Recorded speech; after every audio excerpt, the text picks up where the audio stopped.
El día de hoy trabajaremos el tema analogías. Para tal efecto, debemos identificar el concepto, la definición de analogías. Naturalmente que una analogía es una relación de semejanza entre dos términos o más términos, ¿no? Etimológicamente, la palabra analogía proviene del griego ana, que significa conforme, y logos, que significa razón. ¿De acuerdo? Esto significa que se utiliza el razonamiento para determinar tipos de relaciones. ¿De acuerdo? Muy bien. Por ejemplo, apreciamos en la figura que sierra se relaciona con carpintero. ¿Por qué? Porque nosotros sabemos que los carpinteros tienen como herramienta fundamental la sierra. Sea esta antigua, clásica, o sea moderna, eléctrica. ¿Verdad que sí? También sabemos que la olla es un elemento que se relaciona a un cocinero o cocinera. No puede haber un cocinero distante de una olla. Claro, hay otros modos de preparar los alimentos, ¿no? En una parrilla, en una sartén, etcétera. Pero el elemento olla siempre estará vinculado a un cocinero o a una cocinera. Entonces observamos una relación. Cuando hablamos de analogías, hablamos de relaciones. La sierra se relaciona, se vincula, tiene un vínculo con la categoría o palabra o vocablo o término carpintero, así como olla también lo tiene con cocinero. Conceptualmente, las analogías son relaciones entre palabras, así de simple, son relaciones entre palabras. ¿De acuerdo? La premisa, es decir, las dos palabras que están como enunciados fundamentales en una pregunta de razonamiento verbal de analogías, la premisa está en la parte superior. Esta premisa contiene un vínculo, una relación. Y a partir de esta relación, se busca en las alternativas la misma relación con otro par de palabras. Por ello, la analogía establece la semejanza de relación y no de palabra a palabra, sino de relación. La relación que existe en la premisa también debe existir en la respuesta correcta, en alguna de las alternativas. Recalco, la relación que existe en la premisa o base o enunciado debe estar también en el par analógico, que es la respuesta en una de las alternativas. ¿De acuerdo? Muy bien. La analogía es, por consiguiente, una forma de razonamiento por comprensión que busca proporcionarnos nuevas vías de conocimiento. Así es. Extiende nuestro acervo lexical, nuestro bagaje cultural, gramatical. Desarrolla nuestros procesos mentales. Sí, claro que sí. A través de ella encontramos inferencias, deducciones lógicas. Por ello, no solamente es suficiente conocer la designación de las palabras, no solamente es necesario conocer la acepción de las palabras, el significado de los vocablos o términos, no, sino también hace falta conocer las características de estas palabras. Hace falta conocer las propiedades y cualidades de estas palabras y sus consecuentes relaciones. Si estamos en este camino, estamos seguros de que vamos a ser grandes conocedores de la gramática y del razonamiento verbal. ¿De acuerdo? Muy bien. Recordemos que analogía o analogías se reduce a relacionar palabras, como aquí en la imagen. Volante tiene un vínculo con autobús, así como timón tiene un vínculo con barco. ¿De acuerdo? Muy bien. ¿Y cómo se presenta una pregunta de analogía o analogías? Todo ejercicio de analogía deberá tener la siguiente forma. En primer lugar, en la parte superior de la pregunta, contemplaremos la base o enunciado, o premisa, que está conformado por dos o más palabras, pero en la mayoría de veces por dos palabras. La palabra M y la palabra N. Recalco, la palabra M y N. Aquí ya se debe establecer la relación en la base o enunciado. ¿De acuerdo? Muy bien. En segundo lugar tenemos las alternativas, que en la mayoría de casos son 5, pueden ser 4 o 3 también, pero en la mayoría de veces las alternativas son 5. Dentro de estas 5 alternativas podemos observar 4 distractores que no son la alternativa correcta. Y solo hay una respuesta, que debe guardar, contener la misma relación que posee la base o el enunciado o la premisa. Especifiquemos y detallemos un poco más lo dicho hasta ahora. Los elementos de un ejercicio de analogía, como hemos indicado, son en primer lugar la base o enunciado, que es el modelo. Algunos le denominan premisa. Y naturalmente que esta premisa guía a buscar un tipo de relación en ella misma y también en las alternativas. La base está formada por dos términos, y en este caso M y N, que se vinculan por una relación analógica. Tienen un vínculo. Tenemos los distractores, que son 4. Son respuestas que se destinan a poner a prueba la capacidad de la persona que está leyendo, desarrollando, razonando, ¿no? Y esto no es fácil, porque muchas veces podemos encontrar el mismo tipo de relación, pero que por su complejidad está un poco más lejos de la palabra del par base o premisa. Y finalmente tenemos una respuesta que debe reproducir fielmente la relación de la base, enunciado o premisa. Entonces, lo relevante es relacionar las palabras, hallar el vínculo, el tipo de relación. Observamos en esta imagen que el automóvil tiene un vínculo con el neumático. En otras palabras, el neumático es un elemento fundamental del automóvil. Así como la casa tiene un elemento fundamental, que en este caso es la ventana, de igual manera el neumático es un elemento fundamental del vehículo. Profesor, pero yo puedo suponer que un sillón también es un elemento fundamental de la casa. Es posible, sí, pero su relación es más distante, más lontana, más lejana. Por lo tanto, el elemento más cercano a casa es ventana. Estudiemos ahora los principales tipos analógicos. Existen muchos tipos analógicos.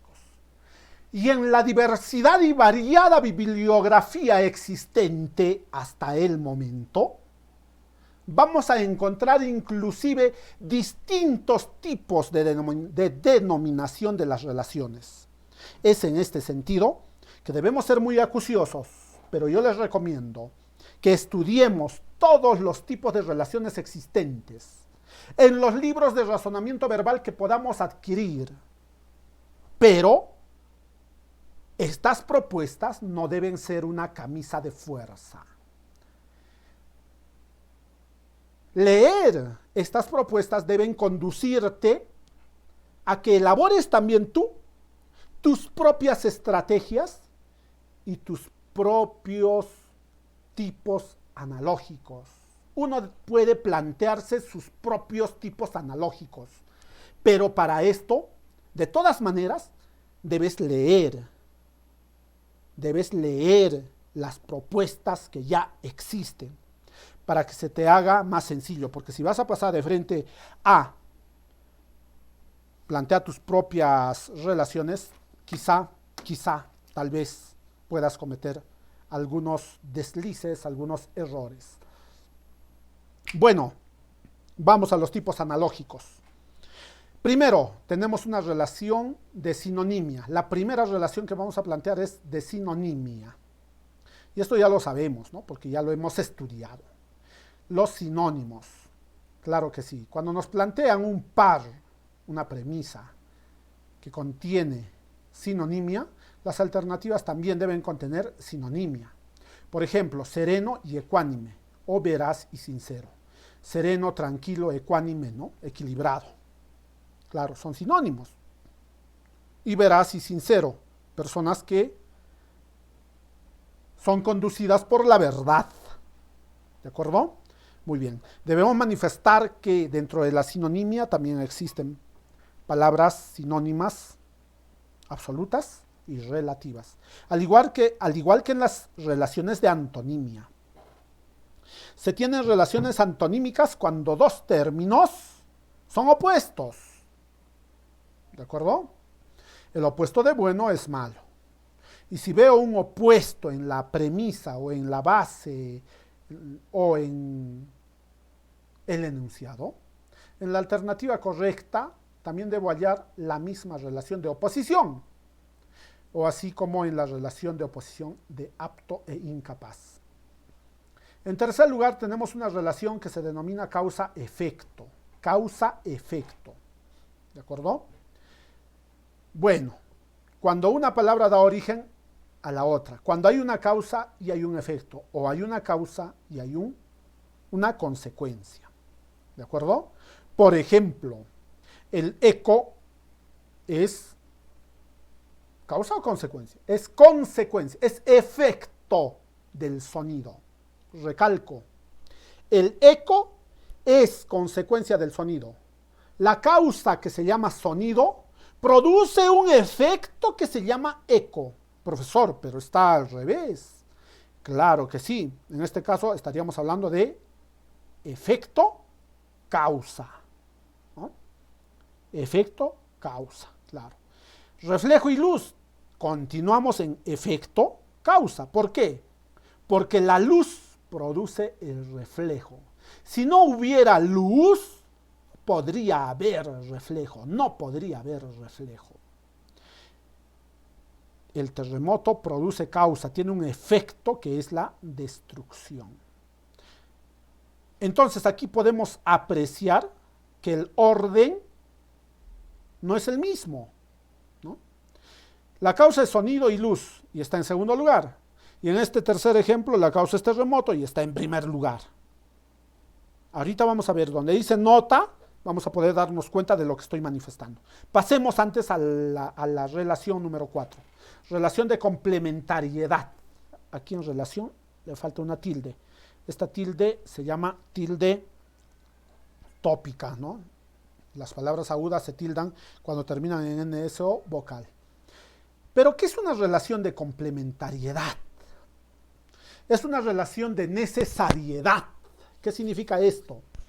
Que para que un elemento funcione es necesaria la ayuda de otro elemento. En este caso, el violín, el instrumento musical que se llama violín, necesita del arco. Y el arco necesita del violín. Hay una relación recíproca. hay una relación recíproca, ¿no? Complementariedad, se complementan. Así como el martillo y el cincel también se complementan. El martillo requiere del cincel y el cincel del martillo, pero más que una relación recíproca, aquí hay una relación de independencia también, que también es complementaria, que es un poco diferente a violín y arco. ¿Por qué? Porque el violín siempre va a funcionar, necesita del arco, sí o sí. En cambio, el arco también pues necesita del violín sí o sí. Pero en el segundo ejemplo, el martillo no siempre necesita del cincel, porque puedo tener un martillo y utilizarlo con un clavo, ¿no? Para golpear el clavo. Un martillo puede servirme para golpear una estructura. Así como un cincel, puedo hacer un esfuerzo con otro material que sea un combo u otro material parecido, ¿no? Hay cierta independencia. Pero en ambos ejemplos existe la complementariedad, ¿de acuerdo? Nota. Las relaciones están planteadas en un solo sentido. ¿Ya? En un solo sentido en estos instantes. Pero pueden plantearse en sentido contrario. Es decir, la relación no siempre puede ser causa-efecto. También puede ser efecto-causa. ¿De acuerdo? Muy bien. Entonces, pueden plantearse en sentido contrario. O sea, elemento conjunto o conjunto elemento. Parte todo o todo parte. ¿De acuerdo? Muy bien. Pero recuerden que ese sentido debe ser el mismo tanto en la premisa como en las alternativas. ¿De acuerdo? Tanto en la premisa como en las alternativas.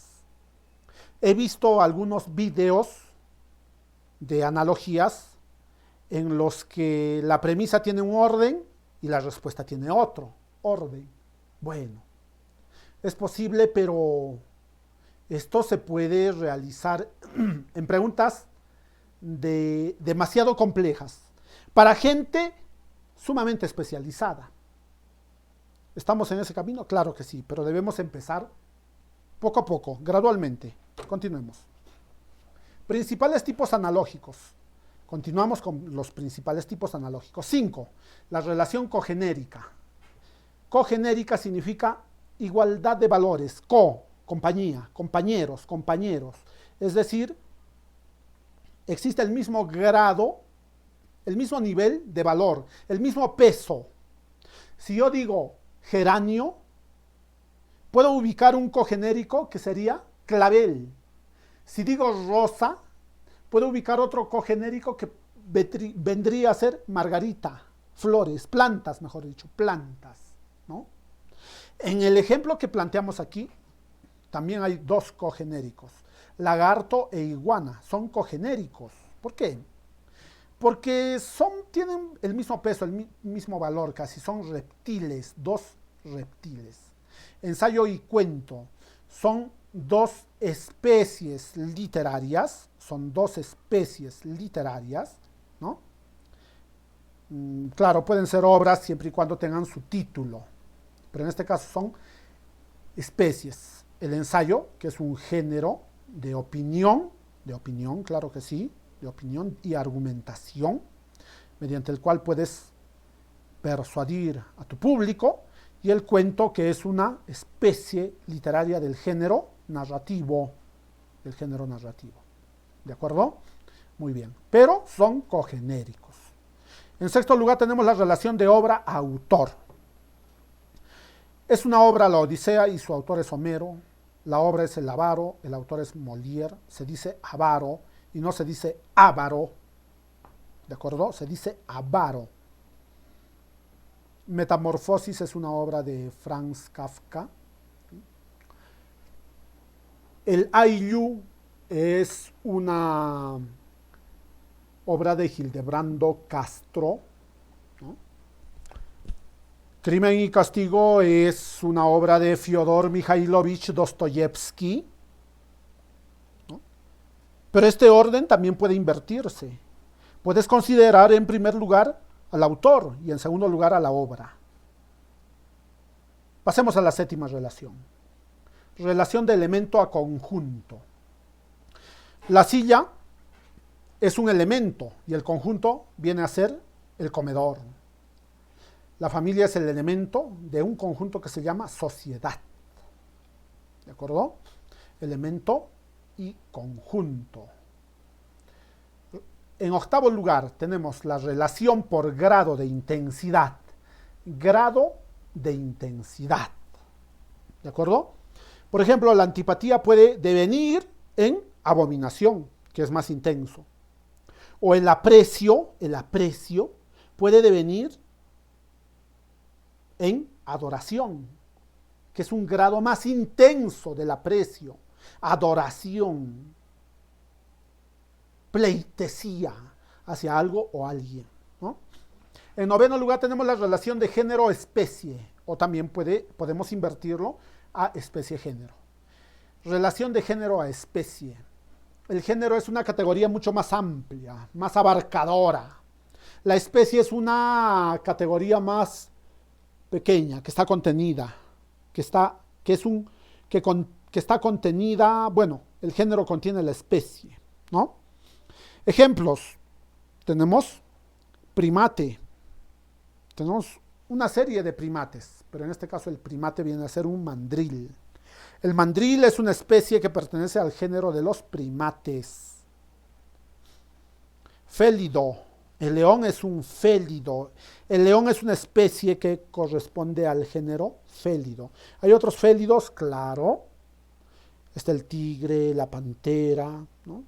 Leopardo, etc. Muy bien, pasemos a la décima relación. Relación de todo parte. Todo parte. ¿De acuerdo? En los ejemplos podemos observar silla y espaldar. El todo es silla y la parte es el espaldar, que es aquella parte, aquel elemento en el que apoyamos la espalda, ¿verdad que sí? Entonces, la silla tiene una parte que es el espaldar. Si no tuviera espaldar ya no sería silla, sería un banco. La casa tiene una parte que es el dormitorio, ¿no? La casa tiene una parte que es el dormitorio. Tenemos otra relación por ubicación. Por ubicación. El lugar en el que se ubica un determinado elemento o ente. En este caso, el auto se ubica en el garaje. Recalco, el auto se ubica en el garaje. ¿No? Y en el parqueo, en la zona de estacionamiento, profesor, algunos autos se ubican casi todo el día, trabajan en transporte público y se ubican en las calles, en las pistas, en las avenidas, en las autopistas, en el asfalto. Bueno, pero debemos hablar, pues, en la mayoría de veces, dónde se guardan los autos, cuál es el lugar dentro de un domicilio. Es, pues, el garaje, ¿no? Y el avión en el aeropuerto, profesor. No, en el aeropuerto hay muchas otras ubicaciones para otros elementos, para otros seres, entes, personas, etc. El lugar en el que se ubica el avión es el hangar, ¿de acuerdo? Muy bien. En el duodécimo lugar, duodécimo o decimosegundo lugar, ojo, no podemos decir doceavo lugar, porque si hablamos del doceavo lugar, estamos cometiendo un error, porque la palabra doceavo o doceava hace alusión a la partición. Puedo hablar de la doceava parte de una torta que la corto en 12 pedazos, agarro un pedazo que va a ser para mí, y ese pedazo es la doceava parte de toda la torta. Pero no podemos hablar en posiciones secuenciales, numéricas, de el doceavo lugar. No. ¿Ya? Muy bien. Bueno, no nos salgamos del tema. En decimosegundo lugar o duodécimo lugar tenemos la relación de secuencialidad, que debe existir secuencia. Claro, una secuencia no muy exacta, una secuencia cualitativa, abstracta. Y en este caso, esa secuencia tiene los siguientes ejemplos: noviazgo y matrimonio. Primero es el noviazgo y luego recién es el matrimonio. Claro, después puede, no sabemos, ¿no? En la mayoría de casos el matrimonio continúa, pues en algunos casos hay el divorcio. Pero uno no puede contraer matrimonio si es que antes no ha tenido un noviazgo, salvo rarísimas excepciones. No importa un día, 2 días, un mes, 2 meses, tiene que haber existido un noviazgo, una etapa de conocimiento entre dos personas, ¿no? Entonces, la etapa previa al matrimonio es el noviazgo. Existe una secuencia. Primero es el noviazgo y luego es el matrimonio. En el segundo ejemplo, lo mismo. Primero es el trabajo y luego es el descanso. Para descansar yo tengo que trabajar, porque el trabajo produce cansancio. Por lo tanto, tengo que descansar. Profesor, pero algunos descansan sin trabajar, me dirán algunos. Bueno, puede ser, ¿no? Pero por sentido común, el descanso tiene que venir después del trabajo, ¿de acuerdo? Muy bien. 13º lugar, la relación de función. Debe existir un elemento con su respectiva función. Centinela, vigilancia. El centinela vigila, el abogado defiende. El centinela cumple la función de vigilar. El abogado cumple la función de defender. En el lugar número 14 tenemos la relación de reciprocidad. ¿De acuerdo? Trampero y trampa. No puede haber una trampa sin un trampero. Se necesita. Para que haya una trampa, se necesita un trampero. Para que haya un trampero, se necesita una trampa. ¿De acuerdo? No puede haber presa sin predador. No puede haber predador sin presa. Se necesitan recíprocamente. Una presa necesita de un predador, si no ya no sería presa. Un antílope que vendría a ser la presa, requiere de un predador que es el león, para que sea comido, ¿no? Para que sea devorado, claro que sí. El antílope necesita, porque es una presa, pues. O sea, ese necesita no es que está obligado, sino es que es presa, ¿comprenden? La razón de que se denomine presa es que es necesario que haya un predador. Por más que el antílope no necesita del león, dirán algunos, ¿no? Ya, bueno. El león también necesita del antílope, porque si no se muere de hambre. El antílope también necesita del león. ¿Por qué? Porque gracias al león se regula la población adecuada de antílopes, ¿no? Se regula. Entonces ambos se necesitan. La trampa también necesita al trampero y el trampero a la trampa. Porque ¿quién va a colocar la trampa? ¿Solita se va a colocar la trampa? No. Necesita de un señor que se llama trampero. Y el trampero necesita también de la trampa para atrapar algo, ¿no? Muy bien. Tenemos en el lugar 15º la relación por el producto final. Un sastre produce un terno, ¿de acuerdo? El producto final de un sastre es un terno. Acá no estamos hablando de instrumentos, ojo, porque un instrumento también se relaciona con el ente, con la persona, con el profesional o con el oficiante. En este caso el sastre utilizaría una máquina de coser, una plancha, etc. Pero en este caso estamos hablando del producto final. El sastre tiene como producto final el terno, un terno bien hecho.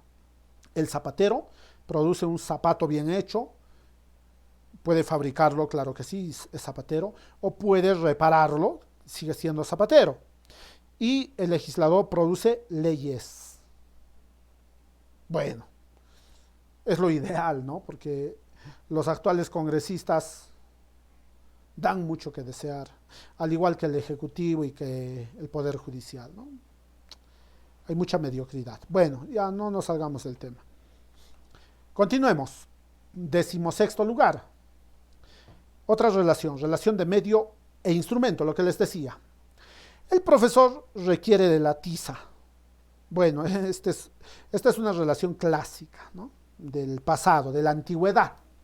Claro, el profesor requería antaño de la tiza, luego del plumón. En la actualidad requiere de aplicativos, ¿no? Aplicativos como Meet, Zoom, y dentro de los aplicativos las funciones, pues, ¿no? Como compartir pantalla, etcétera. Bueno, el químico requiere de una probeta, claro, donde experimente, y el cirujano tiene un instrumento que se llama bisturí, con el que va a cortar la piel y con el que va a desarrollar la operación. En el lugar número 17 tenemos otra relación, que es la relación por inclusión. El azul está incluido dentro del concepto color. Hierro es un concepto que está incluido dentro de mineral. Penicilina es un elemento que está incluido dentro de antibiótico. Inclusión. Lugar 18, relación de semejanza. Profesor, ¿eso no será sinónimos? Semejanza, sinónimos, creo que es lo mismo. Bueno, se parece, ¿no? Pero hay un acercamiento de conceptos y de definiciones, pero no son sinónimos. Por ejemplo, preludio y prefacio. Un libro tiene un prefacio, en la mayoría de veces. La vida también puede ser un prefacio. Un preludio es un hecho anterior, un hecho que precede a un hecho grande, ¿no? Es un hecho que precede, un hecho menor que precede a un hecho grande, mayor. ¿De acuerdo? Preludio. Preludio. Por ejemplo, la campaña electoral del año 2021 fue el preludio de la actual situación del Perú, ¿no? Fue pues la parte inicial. Y prefacio. El prefacio generalmente se relaciona con los libros, con los textos. Todos los libros tienen una parte inicial, que es un prefacio. Pero no solamente el prefacio está en los libros, puede estar en otras latitudes de la vida, en nuestras propias vidas, pero en la mayoría de veces los prefacios corresponden a los libros. Alienación y enajenación. No es lo mismo. Alienación tiene que ver con el cambio negativo de una persona, sus costumbres, su cultura y su conciencia en torno a su situación social, ¿no? Puede ser cambiada antagónicamente por otra situación. Si yo era de derecha puedo convertirme en izquierdista, y si era de izquierda puedo convertirme en derechista. Si era de la clase pobre, pensaba como pobre, ahora puedo pensar como burgués, ¿no? Entonces ahí me estoy alienando. Bueno, son conceptos que utilizan nuestros amigos los izquierdistas. Bueno, y enajenación es todo lo contrario. Enajenación tiene relación con la patología. Claro, con la patología, pero no siempre con la patología, pero en la mayoría de casos sí. ¿Por qué? Porque ¿qué significa enajenación? Significa obnubilación, significa tener la mente en blanco y a veces limitar nuestras facultades mentales, limitarlas, ¿no? Estar con la mente en blanco, obnubilarnos, estar enajenados. ¿De acuerdo? Muy bien. Número 19. Relación de continuidad. Aquí la continuidad es más exacta. Anteriormente habíamos hablado de la secuencialidad, noviazgo, matrimonio, pero no había exactitud. Aquí hay más exactitud. La continuidad no solamente tiene que ver con el tiempo, sino también con el espacio. ¿De acuerdo? Con el espacio. Muy bien. A miércoles le sucede el jueves y luego el viernes y sábado. Hay una relación de continuidad. Pero esta continuidad es de tiempo y la continuidad de espacio vendría a ser centímetro y metro. Decímetro, centímetro, metro, ¿no? Entonces, de espacio se va ampliando. ¿De acuerdo? En el lugar número 20 tenemos la relación de derivación. Se da cuando uno proviene del otro. Por ejemplo, la gasolina proviene del petróleo. El cigarrillo proviene del tabaco. Deriva. La gasolina deriva del petróleo. El cigarrillo deriva del tabaco. Y existe una relación materia prima-producto. Aquí la relación tiene una modificación, ¿no?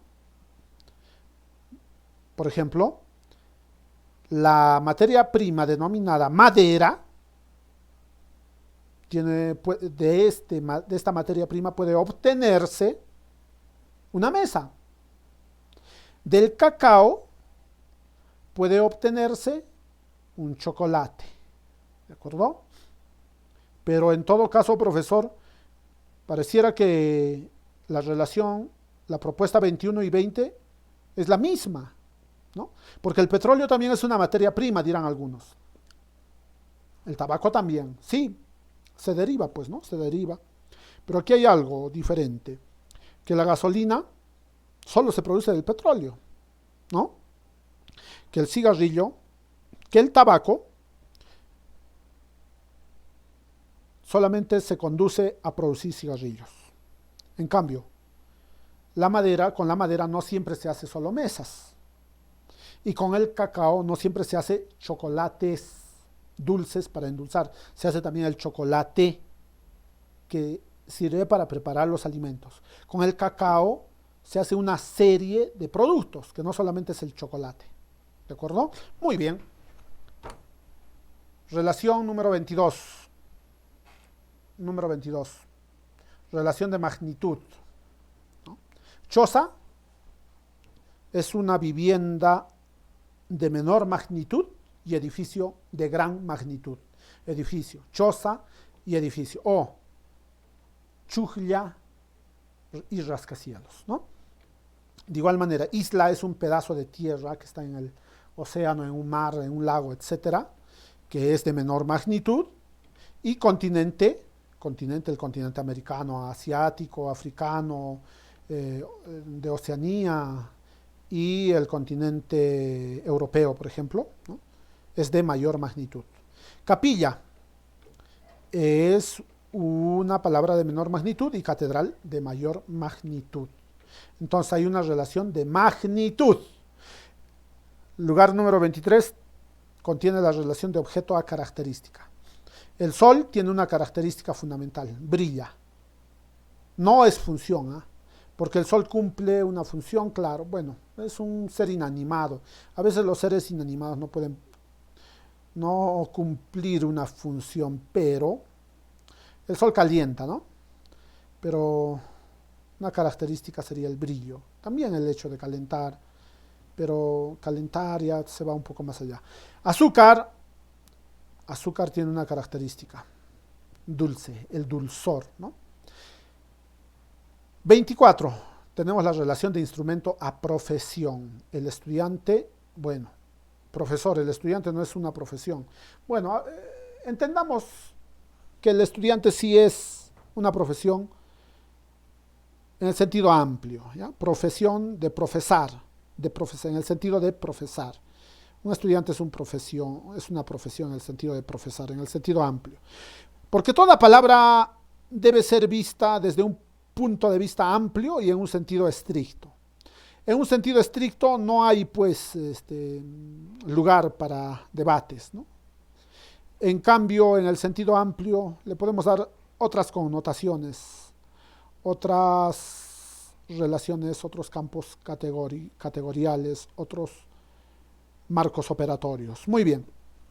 Estudiante es una profesión y su instrumento es el libro. Ingeniero es una profesión y su instrumento es la matemática. Correcto. Hasta aquí todo bien. Tenemos aquí en la figura una tijera que sirve para cortar la tela y el serrucho servirá para cortar la madera. Ejercicios. Ya se les indicó que para desarrollar ejercicios de analogías requerimos establecer relaciones. Este árbol, que es un manzano, produce manzanas.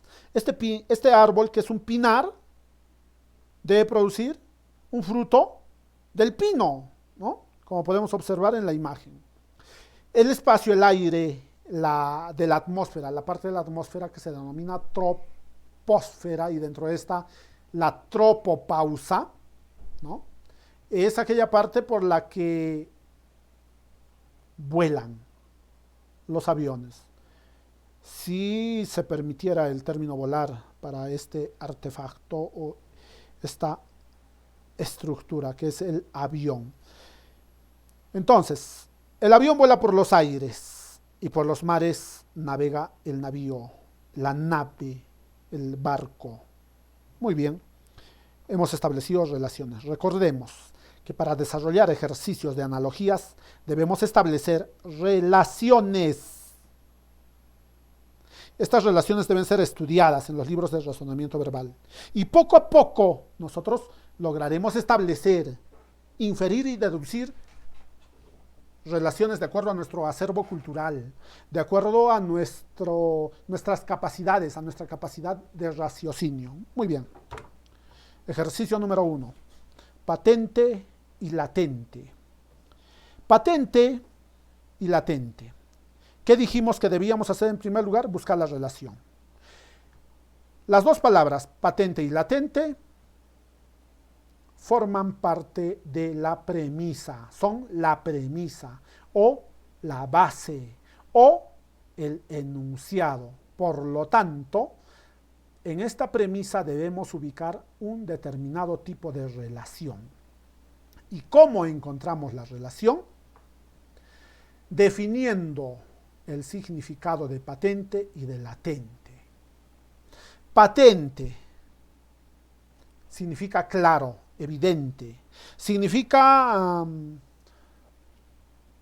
nítido, ¿no? Mientras que latente es una palabra, una categoría que significa escondido, oculto.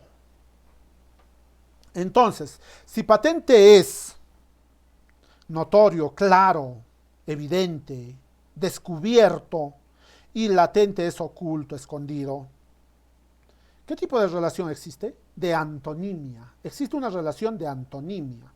Son antónimos. Patente es el antónimo de latente. Oscuro es el antónimo de claro. O descubierto es el antónimo de escondido. Descubierto es el antónimo de escondido. Entonces son antónimos. ¿De acuerdo? ¿Y cómo leemos este enunciado? El antónimo de patente es latente. Vamos a resolver nuestras alternativas y a encontrar la respuesta correcta. ¿El antónimo de grandioso será oculto? No, de ninguna manera. ¿Cómo el antónimo de grandioso va a ser oculto? El antónimo de grandioso es minúsculo. El antónimo de grandioso es insignificante. ¿El antónimo de locuaz será lacónico? No. ¿Por qué? Porque lacónico es lo breve, lo conciso, lo escueto, ¿no? Mientras que locuaz no tiene nada que ver, porque locuaz evidencia dinamismo, dinamicidad, ¿no? Bueno. C. Extrovertido, ¿será el antónimo de introvertido? Claro, extrovertido, persona muy dinámica, persona que se relaciona socialmente con todo el mundo, ¿no? Sin ningún temor, sin ninguna limitación, mientras que introvertido, la persona introvertida es la persona reservada, taimada, con cierto temor, ¿no? Entre comillas, temor, claro. Bueno, entonces son antónimos. Alternativa D, descubierto y copado. ¿Descubierto es antónimo de copado? No, porque copado es lleno, saturado, y su antónimo tendría que ser vacío, y descubierto no tiene nada que ver con vacío. Lo contrario de descubierto, el antónimo de descubierto debiera ser escondido, secreto, oculto. ¿El antónimo de ideal es real? Sí, sí es, pero es un antónimo relativo, mientras que extrovertido e introvertido es un antónimo absoluto. Y patente y latente es un antónimo absoluto. ¿Cuál es la respuesta? La alternativa C. Extrovertido es antónimo de introvertido. Muy bien. Ejercicio número 2. Enhebrar y bordar. En este ejercicio de enhebrar y bordar, ¿qué es lo primero que necesitamos? Necesitamos ubicar la relación existente en la premisa o enunciado. Y en este caso vamos a descubrir la relación ubicando la definición de cada uno de estos dos términos. ¿Qué significa enhebrar? Enhebrar viene después de hebra. ¿Qué es una hebra? Es un hilo, una lana, un pedazo, una tira de lana. O una tira, un cordón, un cordel, un hilo delgado o grueso. Este hilo, al pasar por el ojo de la aguja, ¿no?, que es muy difícil, dicho sea de paso, aunque Jesús decía que un camello puede pasar por el ojo de una aguja, ¿no?, aunque lo decía en otro sentido, para que suceda algo tiene que pasar un camello por el ojo de una aguja, ¿no? Bueno, pero enhebrar, ¿qué significa? Colocar el hilo, pasar el hilo por el ojo de la aguja. Es decir, colocar el hilo en la aguja, si se quiere en términos más sencillos. ¿De acuerdo? Y luego tenemos bordar. ¿Qué es bordar? Es adornar, adornar una tela, coser una tela y con el hilo hacer adornos, ¿no? A eso se llama bordar. Entonces, ¿qué relación existe entre enhebrar y bordar? Secuencia. Claro que sí.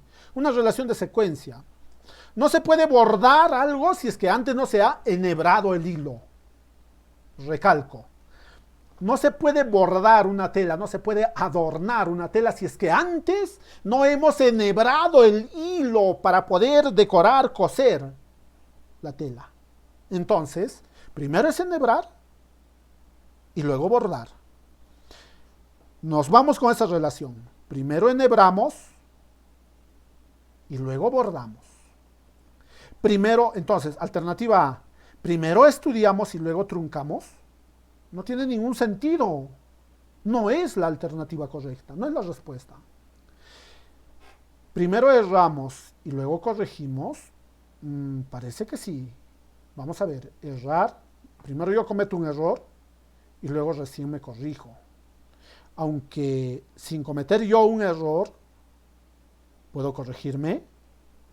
Profesor, ¿qué está hablando? Parece que no tiene sentido. ¿Puedo corregir algo que no haya tenido un previo error?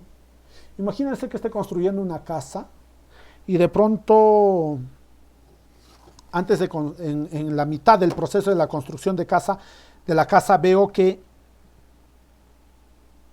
he podido cometer un error, pero no lo he cometido y entonces modifico el diseño. Entonces he corregido la estructura, ¿no? Pero el profesor sigue teniendo relación con errar. Ahora, si es que yo no cometo el error, pero aprendo de las experiencias de otros, estoy corrigiendo. Entonces, ya bueno, pero dejémoslo ahí. Tal vez es la respuesta o tal vez no. Alternativa C, pensar. ¿Se piensa primero y luego recién se expresa? Yo puedo expresar algo sin pensar. Sería un balbuceo, ¿no? Para expresarnos creo que sí requerimos pensar. Primero pensamos y luego expresamos. Primero nos aseamos, alternativa D, nos aseamos y luego nos limpiamos. No tiene sentido, claro que no. La alternativa E, primero sembramos y luego labramos. No, pues primero se labra y luego se siembra. Entonces la respuesta está entre la B y la C. Creo que la respuesta correcta más directa es, no creo, sino es. La respuesta es pensar y expresar. La respuesta correcta es pensar y expresar. ¿De acuerdo? Muy bien. ¿Qué vemos en el par base? Para que no queden dudas. Se alude a un acto preparatorio, ¿no?, que es enhebrar. Enhebrar, colocar el hilo en la aguja. Y esto está garantizando la calidad del acto posterior, que es bordar. De la misma manera, cuando nosotros pensamos, estamos coordinando, estamos formando, produciendo, ordenando, sistematizando. ¿Qué cosa? Ideas, ideas. Así como se coloca el hilo en la aguja, de igual manera, nosotros cuando pensamos estamos colocando ideas, estamos organizando ideas. Estamos colocando nuestras ideas en el ojo de nuestro pensamiento global.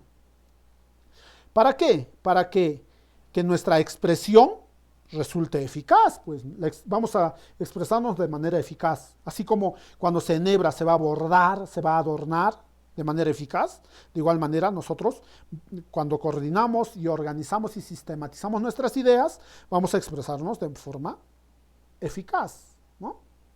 Lo que no sucede con errar y corregir. Si es errar, ya pues ya no tiene sentido. ¿Cómo erraríamos adecuadamente para errar? Y no tiene ningún sentido. No. ¿De acuerdo? Muy bien. Porque la relación errar es a corregir.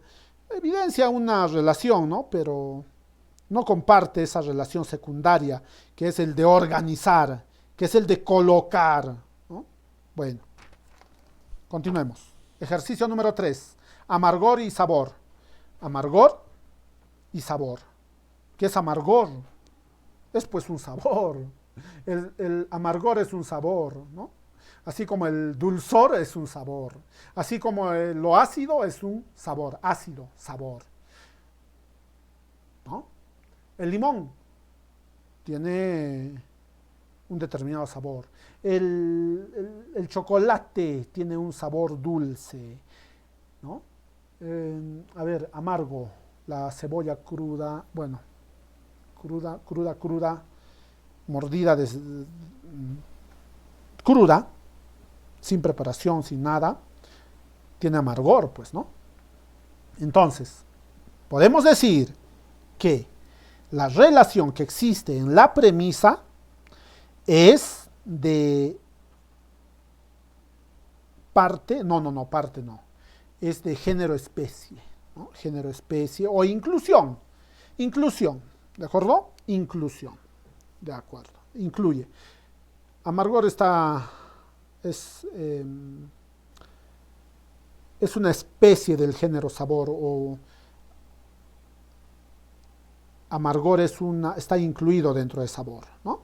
Muy bien, entonces, lo que vamos a decir es lo siguiente. El amargor es una especie de sabor. El amargor es un tipo de sabor. El amargor es un tipo de sabor. Vámonos a las alternativas. ¿La maldición es un tipo de pensamiento? No. ¿Por qué? Porque la maldición no es un pensamiento.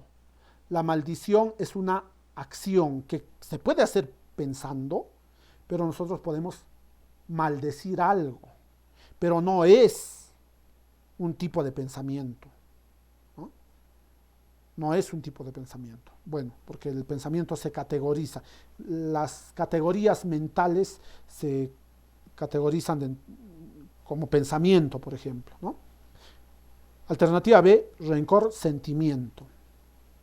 ¿El rencor es un tipo de sentimiento? Parece que sí.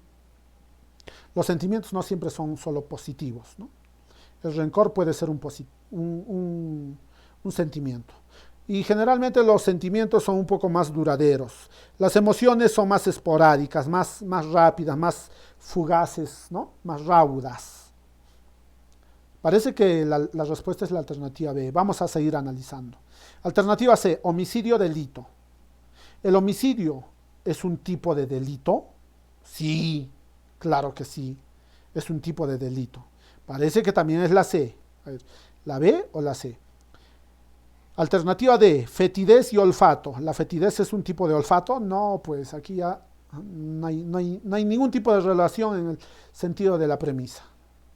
Alternativa D, cigarrillo. ¿El cigarrillo es un tipo de vicio? No, pues el hecho de fumar puede ser un vicio. El cigarrillo mismo no es un vicio, es solamente un elemento, ¿no?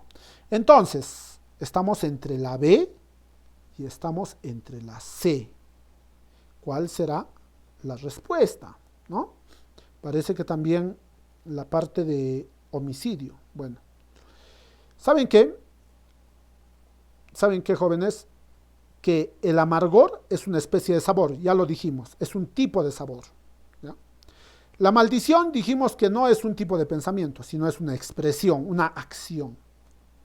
El rencor sí es un sentimiento. El rencor es un sentimiento. El delito, o mejor dicho, el homicidio también es un delito.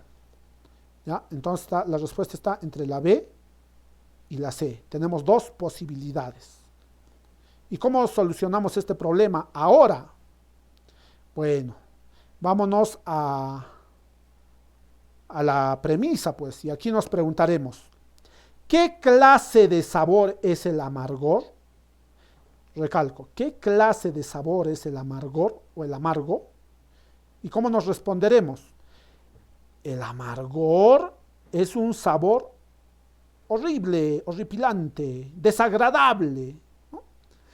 Es una sensación que produce rechazo por la persona produce rechazo, pues, ¿no? Frente a la cebolla mordida, por ejemplo.